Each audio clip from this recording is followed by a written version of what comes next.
السلام عليكم ومرحبا بكم في وصفة جديدة مع شهيوة أمير.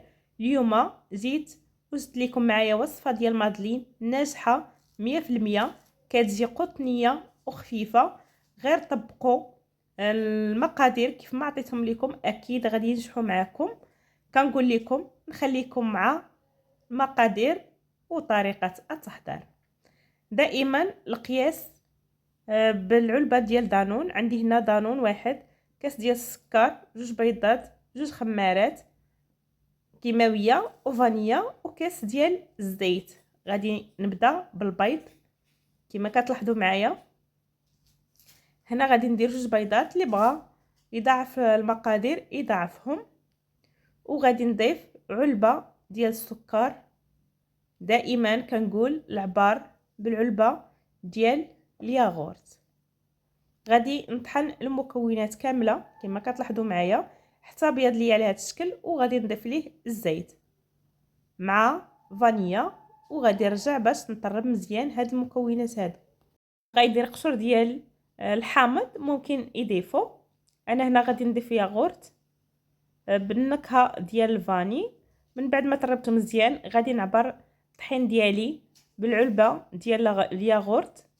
غادي ندير 3 ديال الكؤوس، وغادي نزيد الخمارات الكيماويه ما يعادل 16 غرام. انا عندي هنا جوج ديال الخمارات، كل وحده كتوزن 8 غرام. وغادي نخلط هاد المكونات هادو. والسر ديال هاد مادلين غادي نضيفوا ليها معلقه كبيره ديال الخل، كيخليها كتجي مفشفشه بنينه. اكيد كتستحق التجربه. ولو وصلتي حتى لهنا خلي معك لايك وابوني باش يبقى يوصلك كل جديد ان شاء الله. بالنسبه للناس اللي التحقوا جديد تنقول لكم مرحبا بكم والف مرحبا. خلي معك ابوني ولايك وشي تعليق زوين من اجل التشجيع. من بعد ما طربته بالفوي غادي نبدا نعمر الخليط ديالي في هاد ليمون هادو كما كتلاحظوا معايا. انا ما كنعمرهمش بزاف، اللي بغى يعني يخليهم يفوتوا النصف ممكن. انا كندير غير هاد القياس هذا. والفران راه كيسخن في هاد الاثناء على درجه حراره متوسطه.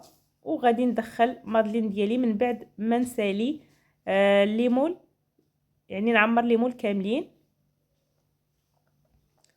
كما كتلاحظوا معايا. هذا هو القياس وهذا هو الشكل ديالهم من بعد ما طابوا. راه كيجيو قطنيين خفافين، اكيد كيستحقوا التجربه.